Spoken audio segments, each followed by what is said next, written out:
Gavumenti ya Uganda emyaka egiyise yaleeta enkola zaayo okuli Parish Development Model emyoga nga za kugaggawaza bannayuganda mu ngeri y'okubawa ssente bakozese okufuna entandikwa ate bamale bazizzeeyo olwo bannayuganda abalala nabo baziweebwe.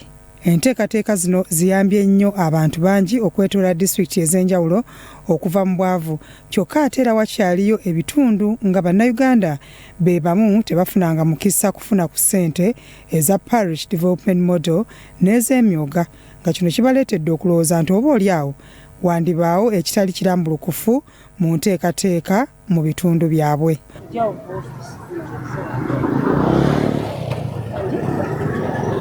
Wananchi Voice. Nabukenya Monica amyuka ssentebe w'ekyalo ekya Busabala Road Zone mu ddoboozi lye ng'awayaamu ne Salt TV agambye nti ssente za Parish Development Model kazibeere ez'emyoga ekyamazima ewaabwe tebazifunangako. Twewandiisizza tujuza foomu tusomye naye essaawa eyatuuka ey'okugaba ssente nga bagamba gurupu zaalinga 8 nti ate buli gurupu tujjemu abantu basatu be bagenda okufuna n'abantu abasatu be baalonda era bonna tebaafuna ssente. Era okukkakkana ng'essente baziyimirizza ng'era abantu abasinga tebafunye, abaafuna baafuna naye ng'ate be batono ddala. Nabukenya ayogedde ekyalemesa abantu beeno okufuna ssente zino. Naye nga mulimu buli gurupu eweza abantu nga 56 naye nga buli gurupu baagala kuwaako abantu 3 nti abalala balinde omwaka ate oguliddako nabo omwaka gw'ebyensimbi oguddako era baddemu balondemu 3. Tuligwayo ddi nga ddala be abantu be balondamu. Kati ssente ezo abamu nina be mmanyi nga ne ssente ez'okujuza foomu bazeewola bwewuuzi. N'agenda aweeyo akasente ako ke baasaba emitwalo gyalinga 5. Twagadde okumanya oba ddala amyuka ssentebe w'ekyalo byatugambye bye bituufu mu maloboozi ag'enjawulo ag'abatuuze abalala be twogeddeko nabo. Bagambye nti kituufu PDM n'emyoga babiwulira buwulizi. Eza PDM tetwazirabako era tubeerayo eno ku kyalo tetwazirabako. Kozi abatonotono mulowooza bazifuna mu magezi naye tetwazirabako. Naye abantu bakoma kuziwulirayo ku mikutu ku social media. Enteekateeka teziri mu bantu. Essaawa ya leero genda notunula Parish Model abamufuna babale. Abantu tebannazifuna. Bw'otunula ssente z'abakyala ezaggulu abantu tebazifuna. Enteekateeka ya gavumenti yonna okugisindika mu bantu bateekewo abagirondoola. Twetoolodde ekyalo kino ekya Busabala Road Zone era tuzudde nti abatuuze abawangaalira eno basinga kukola mirimu egisookerwako omuli okwesiikira capati, abakyala abeetandikirawo busaluuni, abakyala abafumba emmere ku mabbali g'oluguudo n'emirimu emirala.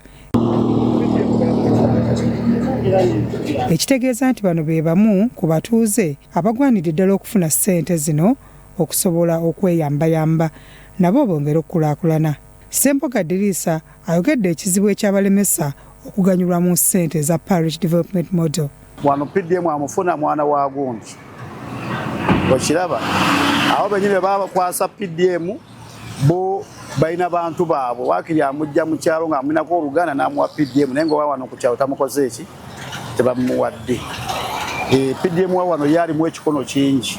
Nalugwa Juliet mu ddoboozi lyagamba nti baali bakola emirimu gyabwe kyokka emyaka egyayita UNRA bwe yalinga ekyavunaanyizibwa ku luguudo yabalagira okuva mu bifo byabwe kyokka bwe baavaawo Ministry ya Works nayo n'ebasaba okukola ekintu kyekimu mu budde buno bali mu kusoberwa. Ab'oluguudo baatugambye mbu ab'oluguudo be bagenda okujja KCC yegenda okujja etujjewo. Ab'oluguudo nabo bagamba tujja kugera ekiseera tuveewo. Kati bakituleeseewo naye ekiseera kijja tuuka tuveewo.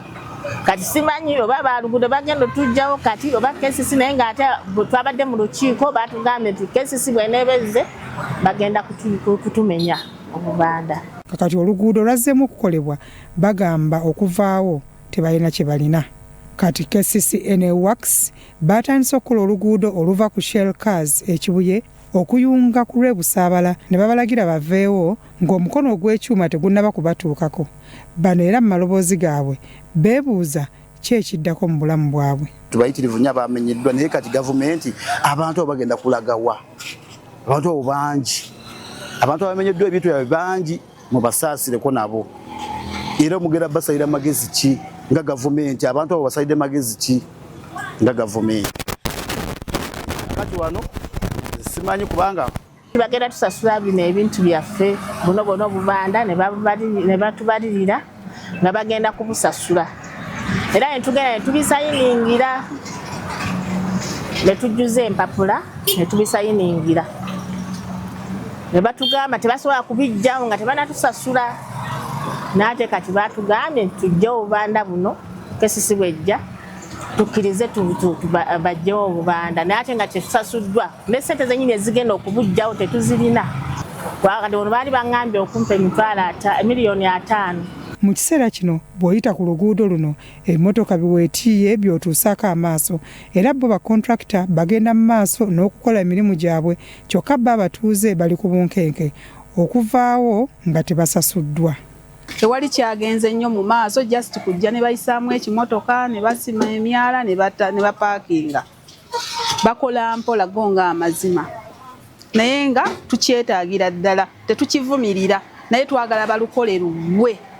Amanya mwindo Kristina kusoboza kwempitamu amazzi ganyingira tewali myala gitwala amazzi. Kati okuyita amazzi ago kuyita ng'enkuba etonnye. Abaganda onyoleza yitira Kenya nyumba. Okusoomozebwa okulala okw'abatuuze okuli ku Busabala Road ababadde bakolera mu Kampala nga batembeeya KCC ebe yagoba edda kakati bali ku kyalo tebalina kyakukola. Bagamba bandifuna ebizibu by'abana abataayaaya. Enkyukakyuka we bejja ebako n'ebinyigiriza naye ate waliwo ekisusse essaawa ya leero Uganda tokyafuna mulimu nti omuntu ayimiriddewo anoonyeza omulimu gwe afune ekyokulya n'ateekawo akantu ke ku kayosiki ku kkubo bakasenzeewo tewali kumudduukirira.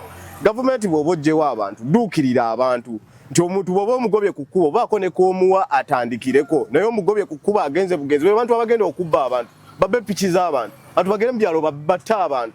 Byaffe mwe bali bangi nnyo era bajjero ne batandika obubizinensi bwabwe bwe batandika era bangi naye era bafunye okusoomozebwa nti ate balina bagenda kubajjako kati ne tufuna era obuzibu awo ngaffe abakulembeze tetumanyi tugenda kikola tutya kuba tulina abakyala bannamwandu tulina abakyala bali awo abalwadde nga wali watundira ennyaanya wasobola okufuna 10 n'agula sukaali n'agula empeke. Ibrahim Nsubuga ssente wa Patriotic League of Uganda mu zooni ya Busabala Road wamu n'abatuuze abalala basinzidde wano ne basaba eddoboozi lyabwe lituuke eri gavumenti ya NRM empya egenda okulayira ng'ennaku z'omwezi 12 omwezi ogujja nti ebayambe mu kisanja ekipya yeetereeze nnyo abalonzi baayo basobole okuganyulwa mu nteekateeka za gavumenti. Ente eno empya egenda okulayira mu mwezi ogwokutaano. President Museveni abantu bakuwa obululu bungi. Naye bakuwa obululu bakulaga nti ekyo obululu bwe batulaga oba bwe bwafuna bulaga nti abantu bakwagala n'abantu bakolere. Gavumenti empya kyerina okutandikirako. Abantu bakaluubirirwa nnyo buli muntu alina omulimu gwakola alina obulumi bwa njawulo naddala ekiseera kino waliwo embeera eyasooka nejjawo ey'okulongoosa ekibuga Kampala okugoba abantu ku nguudo. Baali bagoba abantu ku nguudo twali tumanyi balongoosa mu kibuga wakati naye ne Busabala. Wananchi Voice ne Kyambadde Lawrence, Crossroads TV, Omunyo.